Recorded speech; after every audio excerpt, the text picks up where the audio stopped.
In this episode, we're going to talk about data retention and purging as a real-world security control, not as a boring policy topic, because nothing expands payment scope faster than keeping sensitive data longer than you truly need. Most beginners assume scope is set by architecture alone, like which servers run the payment application or which network segment is called the cardholder data environment, CDE. But in practice, scope follows data like a shadow. If the primary account number, PAN, shows up in a database, a log, a backup, or an exported report, then those storage locations become part of the story a qualified security assessor, QSA, has to validate. That means retention is not simply a storage decision. It is a security decision that determines how many systems you must protect, how many people might touch sensitive data, and how much evidence you must produce year after year. When retention is deliberate and purging is routine, the environment becomes smaller, cleaner, and easier to control. When retention is accidental, the environment grows in unpredictable ways and becomes difficult to defend with confidence. Before we continue, a quick note. This audio course is a companion to our course companion books.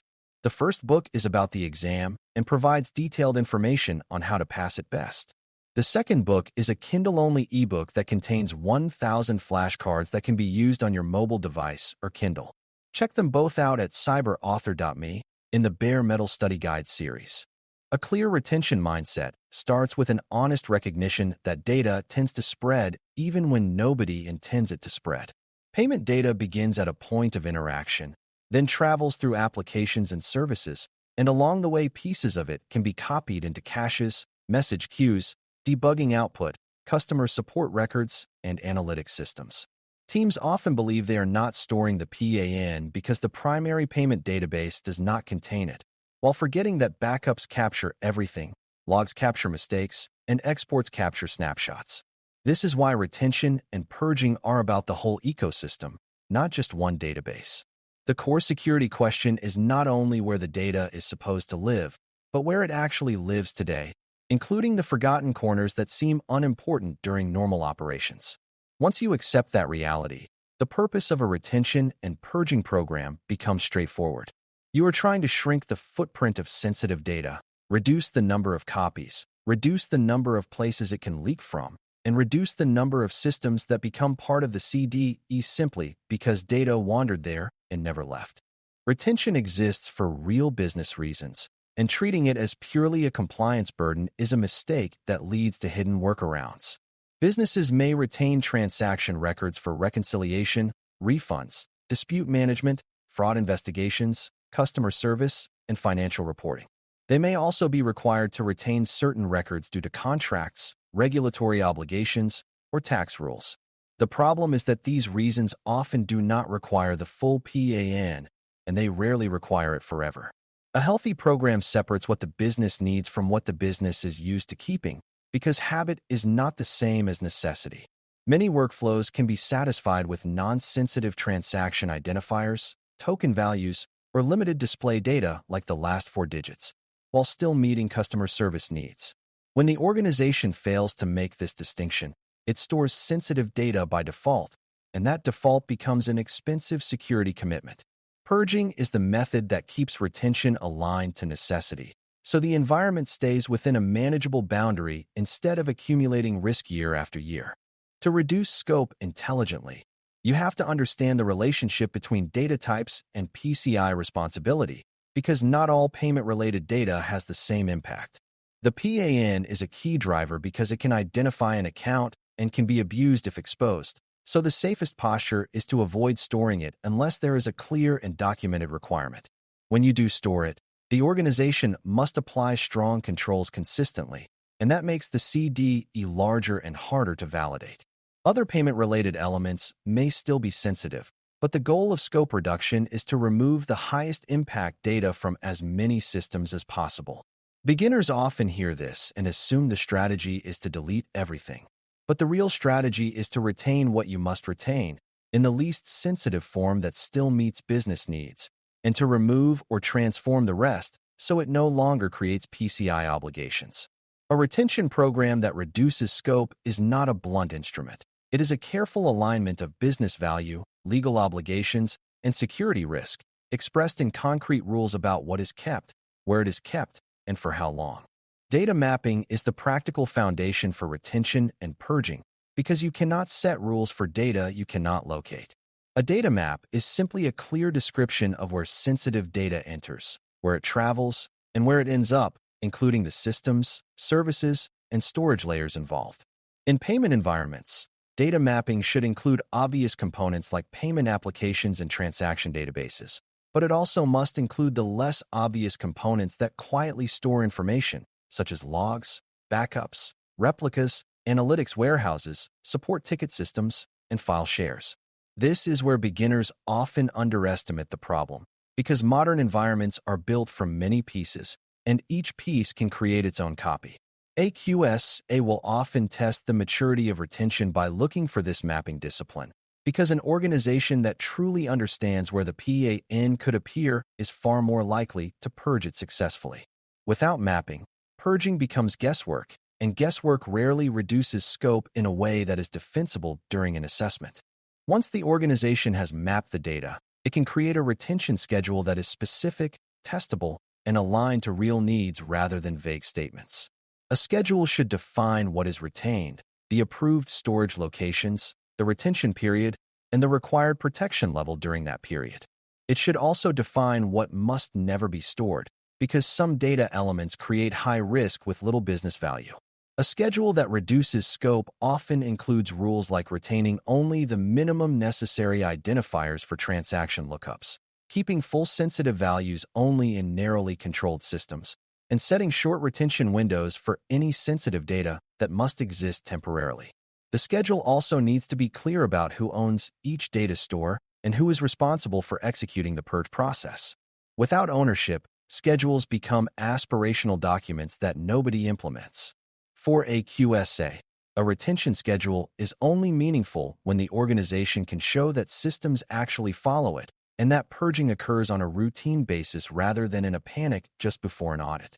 Purging itself needs to be treated as an operational control with a predictable rhythm, because ad hoc cleanup creates false confidence. If a team purges data once a year, the environment spends most of the year carrying unnecessary scope and unnecessary exposure, and the organization loses the benefit of steady risk reduction. A routine purge process, on the other hand, makes data reduction part of normal operations, which lowers the chance that sensitive data lingers indefinitely. The high-level goal is simple. When data reaches the end of its approved retention period, it should be removed from all approved storage locations and should not remain inside systems like exports or caches. That sounds straightforward, but the challenge is consistency across systems, because data can exist in multiple forms and multiple places. A mature program anticipates this by defining purge responsibilities not only for primary databases, but also for secondary storage and operational artifacts. The best sign of maturity is that the organization can explain how purge decisions propagate through the environment rather than assuming deletion in one place solves the whole problem. Backups are where many scope reduction efforts quietly fail, because backups preserve historical copies of data long after the primary system has been cleaned. Even if you delete the PAN from the live database today, yesterday's backup may still contain it. And if backups are retained for long periods, the organization is still retaining sensitive data. This does not mean backups are bad or that you must eliminate them, because backups are essential for business resilience. But it does mean retention schedules must include backup retention and disposal rules that match the sensitivity of what they contain. If backups contain sensitive data, they must be protected appropriately for the full duration of their retention, and they must be purged or expired according to a defined schedule. The scope reduction opportunity is to shorten backup retention windows where business requirements allow, and to avoid storing sensitive data in the first place so backups are less sensitive by default. AQSA will pay close attention to backup practices because backups can undermine every other data minimization claim if they are not aligned with the retention program. Logs and monitoring data are another place where sensitive data can linger unexpectedly, often because of mistakes rather than intent. Developers may log request details during troubleshooting, support staff may capture screenshots or paste values into tickets, and systems may record error messages that include data fields. These events may be rare, but one rare event can still create a retention problem if logs are kept for long periods and are widely accessible. A scope-reducing retention program treats log hygiene as part of data protection, meaning it defines what must not appear in logs and establishes controls to detect and correct accidental logging. It also defines retention periods for logs and ensures that sensitive data, if it ever appears, is handled with appropriate restriction and remediation. For beginners, it is important to recognize that logs are both a security asset and a security risk.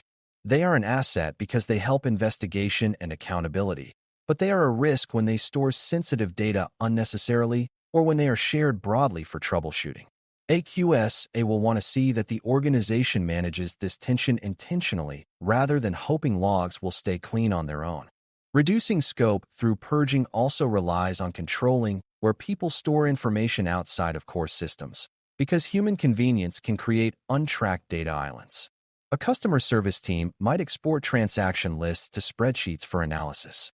A finance team might download reports for monthly reconciliation. A support team might attach files to tickets to document problems.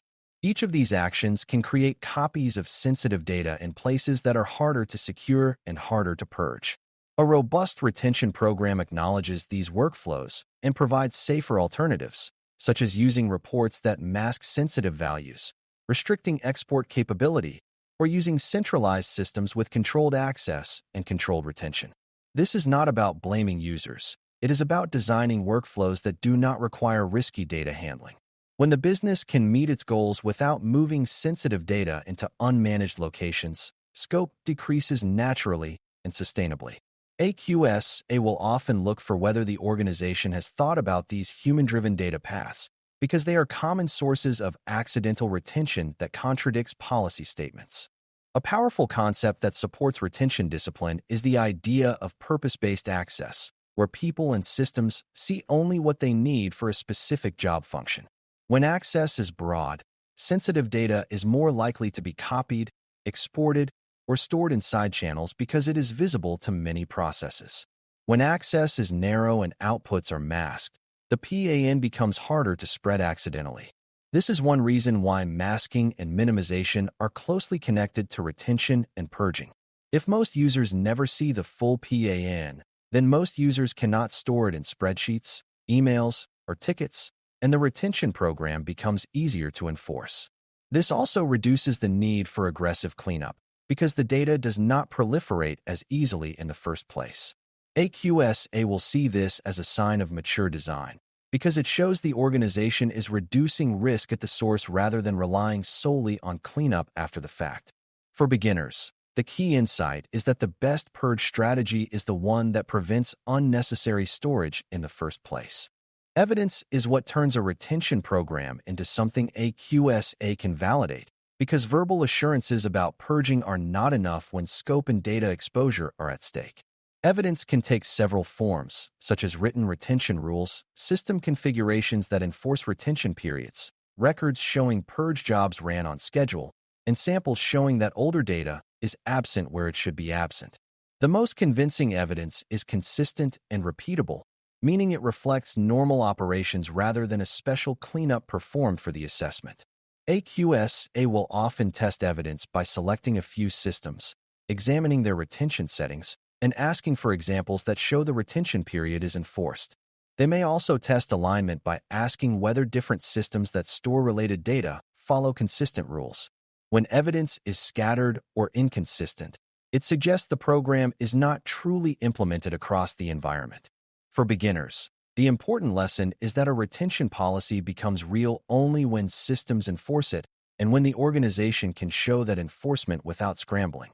A classic pitfall is building a retention policy that is technically correct but operationally impossible, which leads to silent noncompliance and growing scope. For example, an organization may declare that sensitive data is never stored, while still using processes that routinely generate exports containing sensitive fields.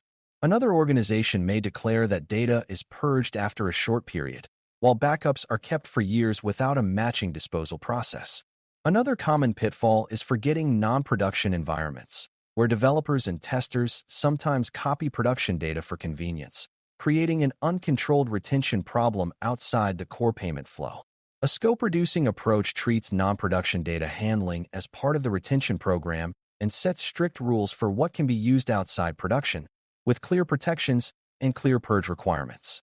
The idea is not to make development impossible, but to prevent sensitive data from living in places that lack strong controls.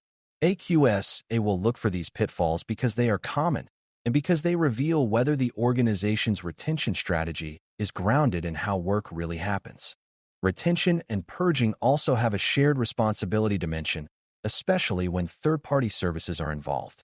If a merchant uses a hosted platform, a managed database service, or an external support system, the merchant may not have direct control over how data is stored or purged, but the merchant is still accountable for ensuring that retention aligns with PCI obligations. That means the organization needs clarity about what the service provider retains, for how long, and what evidence the provider can supply. It also means the organization must ensure that its own processes do not push sensitive data into third-party systems unintentionally, such as by sending full account numbers and support tickets. A mature retention program includes these third-party considerations explicitly because third-party storage can silently expand scope if it is ignored. For beginners, the key is to remember that accountability does not disappear when responsibility is shared.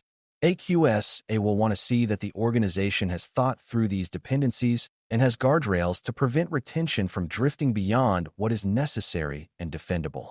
As we close, remember that data retention and purging are some of the most practical levers you have for reducing scope, reducing risk, and simplifying PCI validation over time. The central idea is to make sensitive data rare, short-lived, and confined to a small number of controlled places, rather than letting it spread into logs, backups, exports, and side systems. That requires mapping where the PAN can appear, defining a retention schedule that reflects real business needs, and implementing purge routines that run predictably and consistently. It also requires attention to backups, logs, human workflows, and third-party systems, because those are the places where retention programs often fail quietly. AQSA gains confidence when the organization can show that retention rules are enforced by systems and supported by evidence, not just written in policies. When you treat retention as an operational security control that is maintained year-round, the CDE becomes easier to define, easier to protect, and easier to assess, which is exactly what reducing scope is supposed to achieve. Thanks for listening. For more audio courses, daily newsletters, and more, please visit DailyCyber.News.